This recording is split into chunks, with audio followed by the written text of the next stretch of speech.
അതുകൊണ്ടല്ലേ വിശുദ്ധ ഖുർആനിൽ അല്ലാഹു സുബ്ഹാനഹു വ തആല എത്രയോ ആയത്തുകളിൽ ഈ കാര്യം ഓർമ്മപ്പെടുത്തിയത്.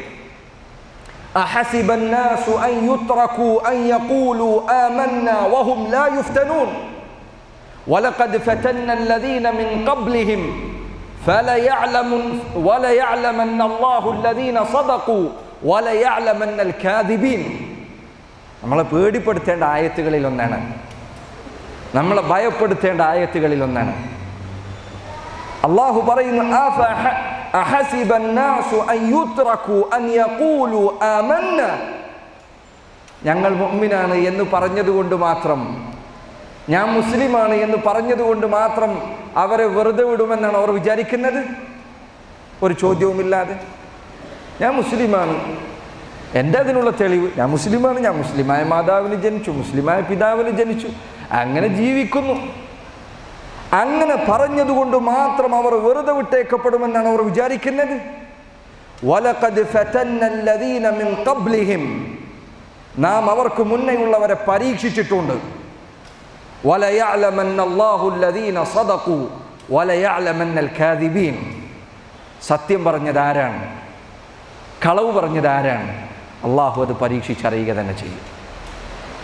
നമ്മുടെ ജീവിതം മുഴുവൻ ഈ പരീക്ഷണമാണ്, നമ്മുടെ ജീവിതം മുഴുവൻ ഈ പരീക്ഷണമാണ്.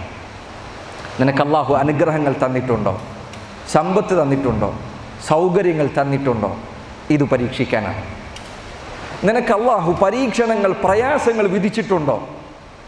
സമ്പത്തിലും കുടുംബത്തിലും ആരോഗ്യത്തിലും നിനക്ക് അള്ളാഹു ബുദ്ധിമുട്ടുകൾ നിശ്ചയിച്ചിട്ടുണ്ടോ? ഇതറിയാൻ വേണ്ടിയാണ്, രണ്ടും ഇതിനു വേണ്ടിയാണ്. സൂറത്തുൽ മുൽക്കിൽ നമുക്കേവർക്കും പരിചിതമായ ആയത്താണ്. അള്ളാഹു പറഞ്ഞത് എന്താ? അല്ലദീ ഖലഖൽ മൗത വൽ ഹയാത ലിയബ്ലുവകും അയ്യുകും അഹ്സനു അമല. അള്ളാഹു മരണത്തെയും ജീവിതത്തെയും സൃഷ്ടിച്ചത് നിങ്ങളെ പരീക്ഷിക്കുന്നതിന് വേണ്ടിയാണ്, നിങ്ങളിൽ ആരാണ് ഏറ്റവും നന്നായി പ്രവർത്തിക്കുന്നത് എന്നറിയാൻ വേണ്ടി. അതുകൊണ്ട് എൻ്റെ സഹോദരങ്ങളെ, സഹോദരിമാരെ, ഈ കാര്യം നിങ്ങൾ മറക്കരുത്, മരണം വരെ മറക്കാൻ പാടില്ല. അള്ളാഹു നിങ്ങളെ പടച്ചത് നിങ്ങളുടെ വീടിന് വേണ്ടിയല്ല, നിങ്ങളുടെ ബിസിനസ്സിന് വേണ്ടിയല്ല. ഇതൊക്കെ ദുനിയാവിൽ അനുവദിക്കപ്പെടുന്നു, പാടില്ല എന്നല്ല ഞാൻ പറഞ്ഞത്.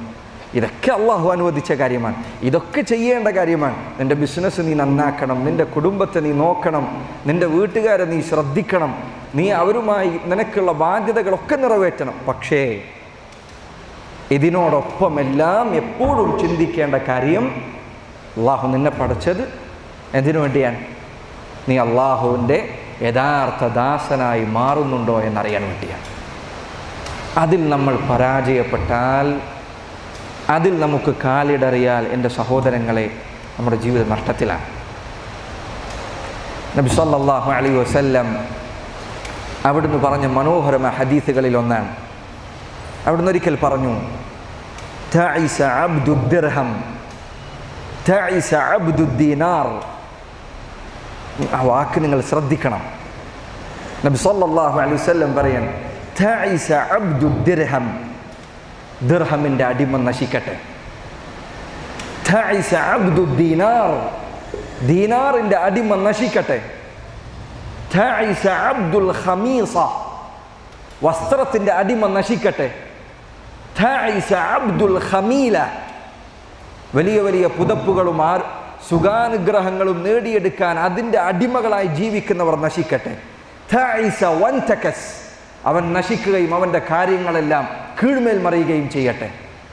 ഇദാ ശീക ഫലൻ തഖഷ്, അവൻ്റെ കാലിൽ ഒരു മുള്ളു കുത്തിയാൽ അത് സഹിക്കാൻ പോലുമുള്ള ശേഷി അവനില്ല. ദുനിയാവിൻ്റെ അടിമകളായി പോയതുകൊണ്ട് എൻ്റെ സഹോദരങ്ങളെ, നമ്മൾ അങ്ങനെ ആകരുത്. നമ്മുടെ ജീവിതത്തിൽ ലക്ഷ്യമുണ്ട്.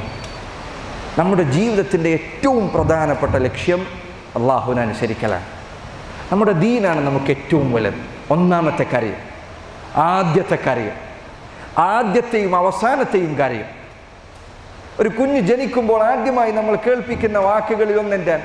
അല്ലാഹു അക്ബർ, അല്ലാഹു അക്ബർ. എന്താണ് അതിൻ്റെ അർത്ഥം? അല്ലാഹു ആണ് ഏറ്റവും വലിയവൻ. അല്ലാഹു അക്ബർ മിൻ കുല്ലി ഷൈ.